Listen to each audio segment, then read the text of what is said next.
காவேரி வந்து வீடு காலி பண்ணுறத வந்து பார்த்துட்டு வந்து தாங்க முடியாமல் விஜய் வந்து இங்கே சத்தம் போடுறாரு. காவேரி என் கூட அனுப்பிச்சிடுங்க, என் பொண்டாட்டி என் கூட அனுப்புங்க அப்படின்னு சொல்லிட்டு இருக்காரு.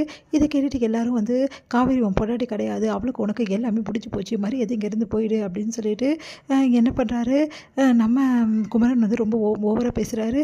அதை பார்த்துட்டு வந்து இங்கே பாருங்கள், அதெல்லாம் தெரியாது, என் பொண்டாட்டி நான் கூட்டின்னு போகவே மாட்டேன், என் பொண்டாட்டி கூட்டின்னு போக நீங்கள் யார், என் பொண்டாட்டி அனுப்புங்க என் கூட சொல்லு காவேரி அப்படின்னா, அதெல்லாம் கிடையாது, காவேரி சொல்ல மாட்டா, காவேரி வரவும் மாட்டா அப்படின்னு சொல்லிட்டு எழுதிட்டு போகிறாங்க காவேரியை. இங்கே காவேரி பார்த்து பயங்கரமாக கத்துறா, வரப்புறையா பெரிய காவேரி, எல்லாருக்கிட்ட சொல்லு காவேரி, உனக்கும் எனக்கு என்ன உறவுன்னு சொல்லு காவேரி அப்படி சொல்லிட்டு, நான் உனக்கு என்ன வேணும் சொல்லு காவேரின்னு சொல்லிட்டு பயங்கரமாக கத்துறாரு விஜய். அதுக்கு காவேரி அழுது தான் நிற்கிறாங்க, அவங்களால எதுவுமே சொல்ல முடியல. இந்த சூழ்நிலை எல்லாமே வந்து பார்த்துட்டே இருக்காங்க. இங்கே நிவின் வந்து சொன்னால் கேளுங்க ப்ரோ, முதல்ல இங்கேருந்து கிளம்புங்க பிரதர், நான் சொல்கிறத கேளுங்க, எதுவாக இருந்தாலும் அப்புறம் பேசிக்கலாம், இவங்க எல்லோரும் இந்த டைமில் வந்து எதுவும் பிரச்சனை பண்ணாதீங்க அப்படின்றாங்க. எனக்கு தெரியாது, நான் காவேரி பார்த்து ஆகணும் அப்படி சொல்லு காவேரி சொல்லு காவேரி சொல்லிட்டு மனசு கஷ்டப்பட்டு அழறாரு. அதுக்கப்புறம் வந்து அவங்க தாத்தா அவரை சமாதானப்படுத்தி கூப்பிட்டு போகிறாரு. இங்கே வந்து நிவின் வந்து என்ன பண்ணுறாரு, காவேரி கிட்ட போய் பேசுகிறாரு. இங்கே பாரு காவேரி, நான் சொல்கிறது ஒரு நிமிஷம் கேட்பியா அப்படின்னு சொன்னோன்னே, உங்களுக்கு என்ன சொல்லணும் அப்படின்றாங்க. நீ நானும் நினச்சேன், விஜய் வந்து இந்த மாதிரி ஆளே கிடையாது, அவர் உன்னை உண்மையிலேயே லவ் பண்ணுறாரு காவேரி அப்படின்னு சொல்கிறாரு. அதை கேட்டு அதிர்ச்சி அடைகிறாங்க. நீங்கள் என்ன சொல்கிறீங்க அப்படின்னோடனே, சாரி காவேரி, என்னால் தான் இவ்வளோ பெரிய பிரச்சனை உருவாக்குறது அது எனக்கு நல்லாவே தெரியும், ஆனால் அந்த யமுனாவால் தான் நான் சொல்லிட்டேன், அவள் தான் ரொம்ப வந்து என்னை தொல்லை பண்ணா, அதனால தான் சொல்ல வேண்டியதாக போச்சு, கோவப்படுதுனா, சாரி காவேரினோட பரவாயில்ல விடுங்க, அதுதான் சொல்லிட்டீங்களே, விஜயை பற்றி ஏதோ சொல்ல வந்தீங்களே அப்படின்னோடனே, இங்கே பாரு காவேரி, விஜய் வந்து ஹாஸ்பிட்டலில் என்கிட்ட சொன்னார், காவேரி மேலே எப்படிலாம் நான் லவ் பண்ணுறேன், காவேரி எந்த லெவலில் நான் லவ் பண்ணுறேன் எல்லாமே சொன்னார்.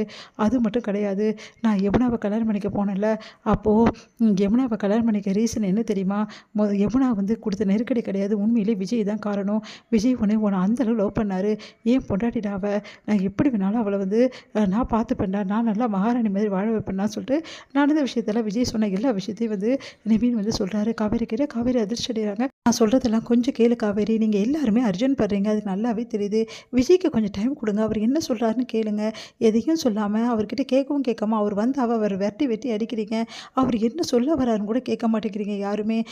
எல்லாரும் வந்து அவர் சொல்கிறத முதல்ல கேளுங்க, அவருக்கு டைம் கொடுங்க, அப்புறமா எந்த முடிவாது எடுங்க, நான் சொன்னால் கேளுங்க அப்படின்னு கரெக்டாக அங்கங்கே வராங்க. நீங்கள் சொல்கிறதெல்லாம் கரெக்டு தான், விஜய் காவேரி விரும்பினாங்க தான், விஜயும் காவேரியும் விரும்பினாங்க தான், 2 பேருமே விரும்பினாங்க. நீங்கள் சொல்கிற கதை எல்லாத்தையுமே வந்து வெள்ளா வரதுக்கு முன்னாடி நடந்தது, வெள்ளா வந்தோடனே விஜய் ரொம்ப மாறி இருக்காரு, ஏன் அந்த விஷயம் காவேரிக்கே தெரியும். அது மட்டும் கிடையாதுங்க, லாஸ்ட் மினிட்ல வந்து கிளம்பும் போது கூட விஜய் என்ன சொன்னார் தெரியுமா, ட்ரெஸ் எல்லாம் எடுத்து வச்சுட்டு முதல்ல அக்ரிமெண்ட் முடிஞ்சிச்சு கிளம்புவோம் அம்மா வீட்டுக்கு தான் சொல்லியிருக்காரு, நாங்கள் சொல்லும் போது நாங்கள் எங்கள் குடும்பமே அங்கே இருந்தோம், இவ்வளவும் சொல்லியிருக்காரு.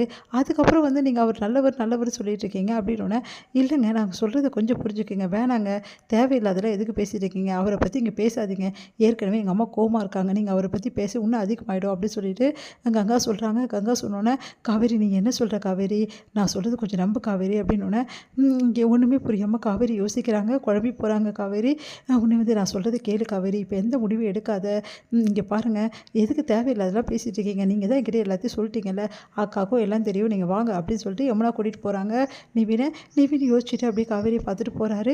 நிவின் சொன்ன எல்லா விஷயத்தையும் காவேரி யோசிக்கிறாங்க.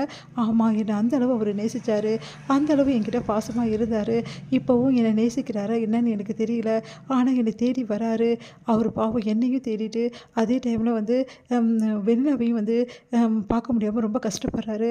பரவாயில்ல, என்ன பிரிஞ்சிருந்தாலும் அவர் எங்கே இருந்தாலும் சந்தோஷமாக இருக்கட்டும், வெண்ணிலா கூட சந்தோஷமாக வாழட்டும் அப்படி சொல்லிட்டு காவேரி யோசிக்கிறாங்க. இங்கே காவேரி நினச்சி விஜய் பயங்கரமாக ஃபீல் பண்ணிட்டு இருக்காரு. அவங்க தாத்தா மல்ல வந்து படுத்துட்டு அழுதுட்டு இருக்காரு.